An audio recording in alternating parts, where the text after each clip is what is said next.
Dia dan Ibu Taizu berdiskusi sedikit dan memutuskan untuk menghibur semua orang, menghabiskan banyak uang untuk menyewa guru desa untuk menulis undangan untuk dikirim ke keluarga mereka. Guru desa tidak menginginkan uang, tetapi ingin Taizu mengakui bahwa ia tumbuh belajar dalam perbuatannya. Taizu tidak keberatan karena ini adalah kebenaran. Setelah undangan dikirim ke sebagian besar anggota keluarga Wang, ada begitu banyak orang sehingga ayah Taizu harus memindahkan lokasi pesta ke alun-alun desa dan mengadakan pesta. Penduduk desa membantu menghibur para tamu, ketika mereka berbicara satu sama lain, mereka akan memuji Taizu tanpa henti. Ayah Taizu membawa istri dan putranya ke pintu masuk desa untuk secara pribadi menyapa para tamu dan memperkenalkan setiap kerabat kepada Taizu.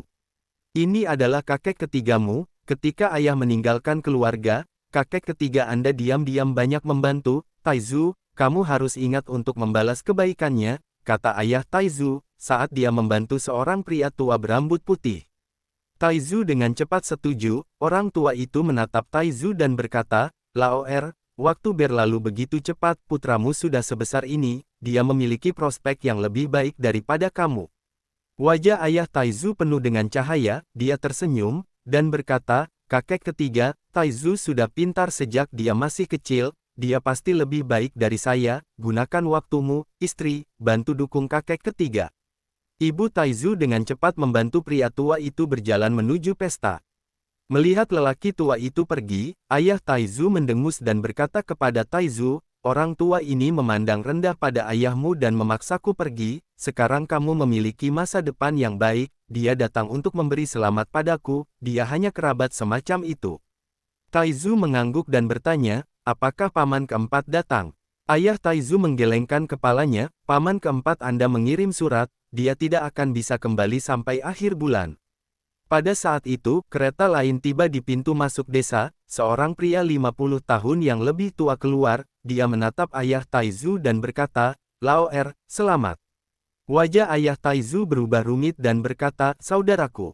Mata pria tua itu menyapu dan memandang Taizu, dia tersenyum, Laoer, jadi ini putramu, tidak buruk, mungkin dia akan benar-benar dipilih. Ayah Taizu mengerutkan kening, menggeliat, dan berkata, Taizu mungkin tidak memiliki banyak keunggulan, tapi dia pintar dan suka membaca buku, dia pasti akan dipilih.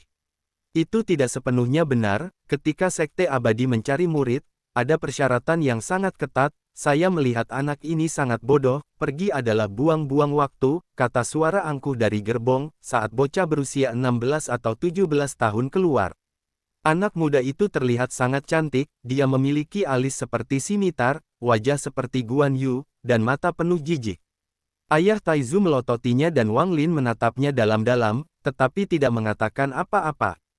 Wajah pria tua itu berubah warna dan berteriak, Wang Zuo, bagaimana bisa kamu begitu kasar, ini paman kedua dan saudara kecilmu Wang Lin, mengapa Anda tidak menyapa mereka? Dia berbalik kepada ayah Taizu dan berkata, kata-kata anak saya jelek, Laoer, jangan pedulikan dia, tapi, saat dia berbicara, dia tiba-tiba berbalik dan berkata, tapi Laoer, itu bukan masalah sederhana bagi orang-orang abadi ini untuk menerima seorang murid itu adalah masalah takdir, kali ini, itu karena Sekte Hang Yue Sabgat tertarik pada putraku bahwa keluarga Wang kami diberi 3 tempat, termasuk miliknya.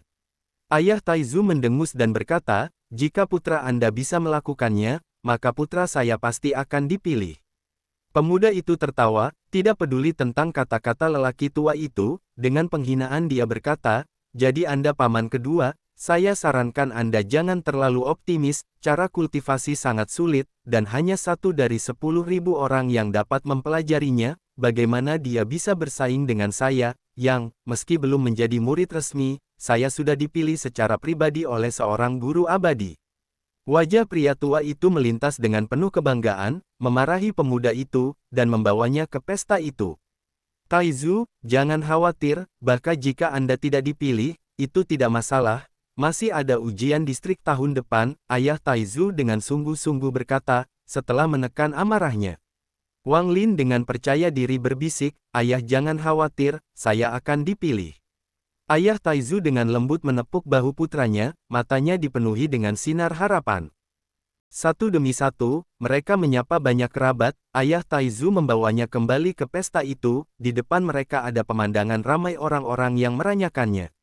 Ayah Taizu berseru, "Saudara-saudaraku yang terkasih, sesama warga desa, saya, Wang Tiansui, bukan seorang yang berbudaya dan tidak banyak bicara, tetapi hari ini, saya sangat bahagia karena putra saya memiliki kesempatan untuk menjadi murid Sekte Hang Yue. Ini adalah momen paling bahagia dalam hidupku. Saya tidak akan mengatakan lebih banyak, tetapi terima kasih semua karena telah datang." Dia mengangkat cangkirnya dan meminum anggur di dalamnya. "Lao Er, putramu sangat pintar sejak dia masih kecil, dia pasti akan dipilih seperti putra Wang Zu dan menjadi abadi. Saudara kedua, memiliki putra seperti Taizu, Anda belum menjalani hidup Anda dengan sia-sia. Di masa depan, yang harus Anda lakukan hanyalah menunggu untuk menikmati nasib baik.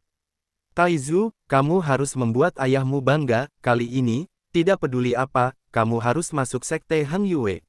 Ada banyak adegan cerah di mana-mana, suara-suara perayaan datang dari semua sisi, tetapi ada banyak orang, seperti ayah Wang Zuo, yang di permukaan memberi ucapan selamatnya, tetapi di dalam hatinya, selalu meremehkan saudaranya dan putra saudaranya. Dia menatap putranya, dan kemudian ke Taizu. Dia merasa sangat tidak puas. Tindakan saudara keempat berada di luar harapannya, tetapi karena para dewa tidak buta, tidak mungkin Taizu akan dipilih. Orang-orang lewat, satu demi satu. Ayah Taizu menarik Taizu dari meja ke meja untuk bersulang dan memperkenalkan berbagai keluarga yang tidak dikenal kepadanya.